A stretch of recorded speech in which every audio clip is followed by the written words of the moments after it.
Hello everybody and welcome back to my channel. I thought it would be fun to do a what I eat in a day video with you guys. So the majority of these recipes are found in the Magnolia table cookbook.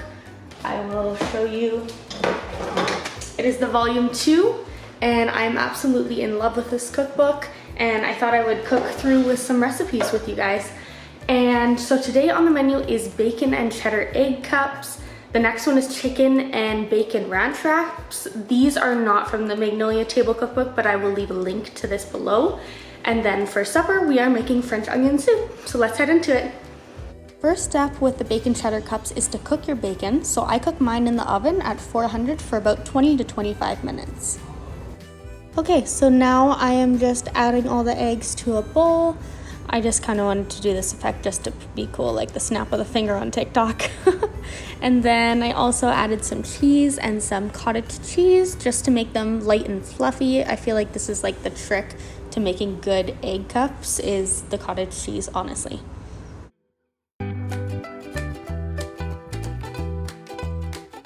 So then to give it some extra flavor, I added the garlic powder, onion powder, and white pepper.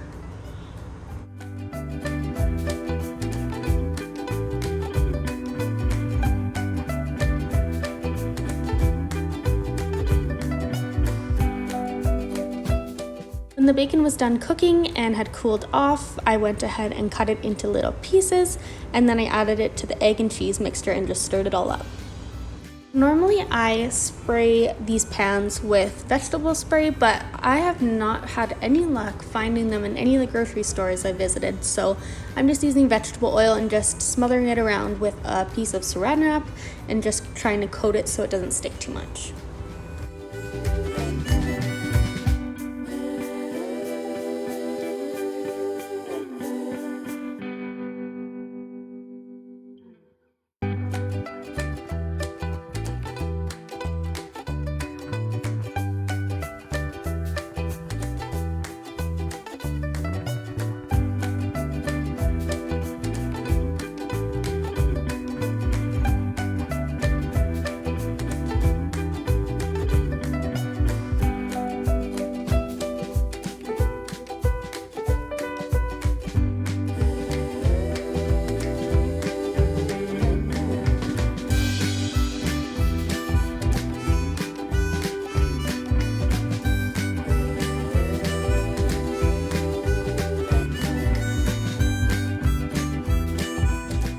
Cook these at 350 for about 20 to 25 minutes. You want to make sure the eggs are fully cooked through.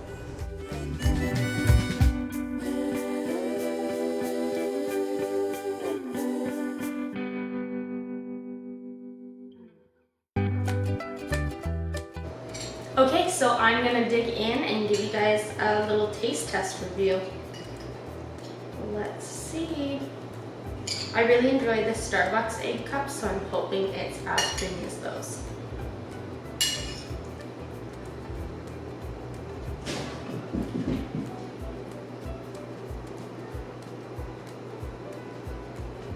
They're very good. They're kind of a little salty. I do quite enjoy them. They don't live up to Starbucks egg cups, I will say that. I don't think anything homemade will. But these are a really good option. The next recipe I tried out for today were chicken bacon ranch wraps.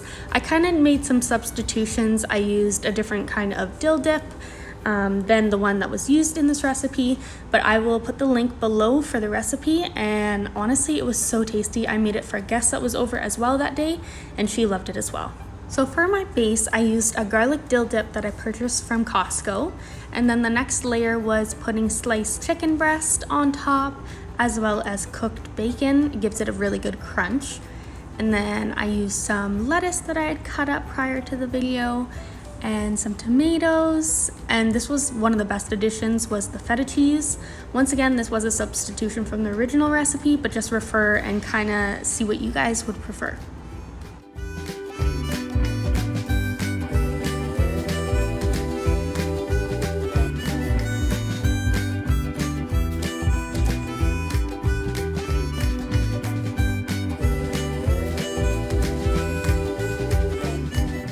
So normally I have about 1 or 2 snacks. Today I had just one because I had a lot of coffee beverages and I was pretty full throughout the day. So what I am making here is just a yogurt parfait. I'm using strawberry Activia yogurt, which is one of my favorites other than Greek yogurt. And then I'm slicing 1 banana up just to add some creaminess and some flavor other than the strawberry yogurt to this. And I really like to top my yogurt parfaits with some hemp hearts as well as some granola, just to add a little bit of crunch to it.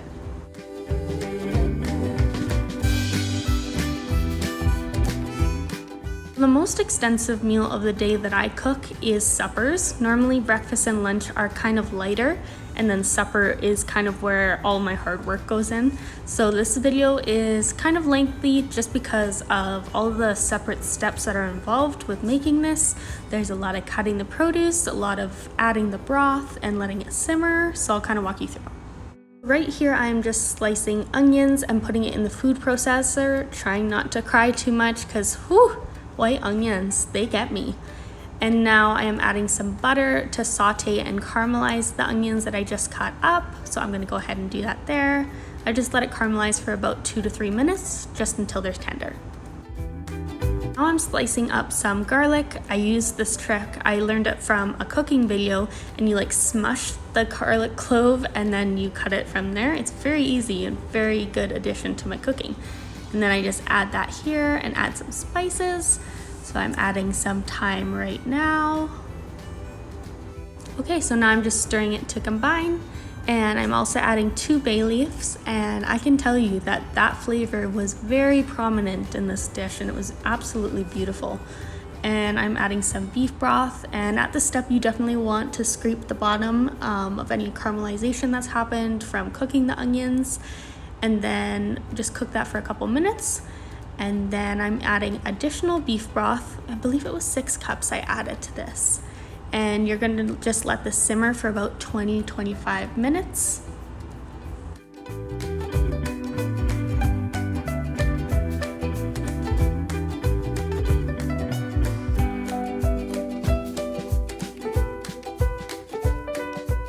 So prior to letting it simmer, I'm gonna add some salt and pepper, and then the simmering will occur.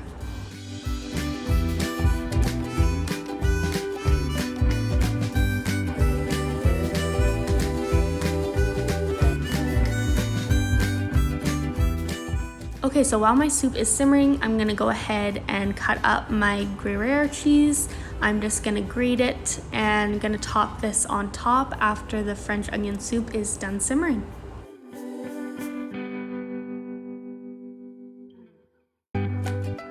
Okay, so now what I'm doing is adding smaller baking dishes to put the soup in on top of a baking dish, just in case it was to explode or anything like that. I don't want it leaking all over my oven. So this is what I'm doing. I prepared in total, I believe, 7 dishes. The recipe called for 8, so there is an additional little bit that I cooked in an additional casserole dish that is not shown here.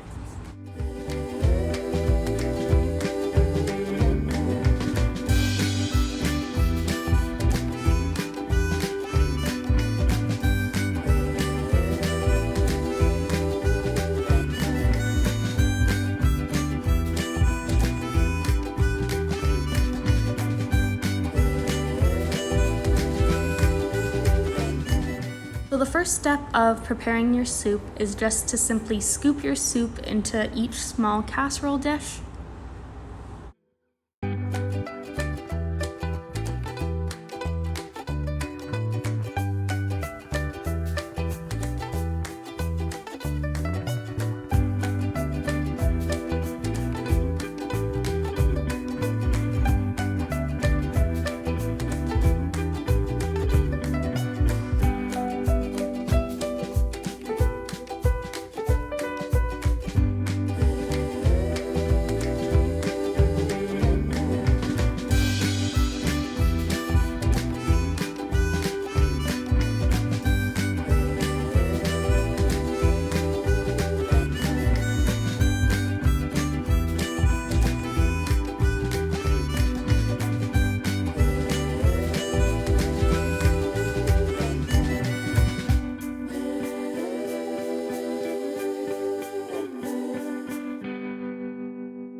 Okay, so now the next step after you've scooped all your soup into your casserole dishes is to top them with some crostini baguette pieces.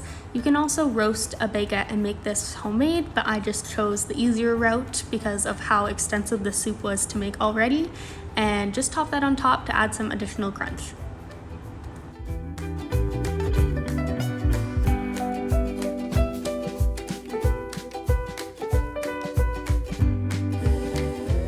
Seriously, editing this video is literally making my mouth water because I remember how good this soup was. So now I'm gonna go ahead and add my shredded cheese on top. Oh, I'm like smacking my lips looking at this, guys. It was so good.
Okay, so now what you're gonna do is put it on the oven on broil.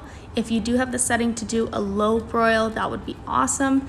Be careful when you're doing this. I didn't realize how heavy each baking sheet was, so be very careful not to spill any of this, especially when you're removing it from the oven. I just made this recipe up for this garlic bread because I needed a side to soup. I always need something bread related when I'm eating soup. So I'm just spreading on some butter on top here. And then what I'm gonna do later on in this video is add some garlic plus and some garlic powder on top as well. My husband is obsessed with garlic plus. We get both of these from Costco in bulk because we eat so much of this spice on like everything. Also had some cheese remaining from the cheese that I had grated to put in the soup, so I thought that this would be a really nice addition to this garlic bread and just kind of give it a little bit more flavor than it already has. And guys, look at this. It was delicious.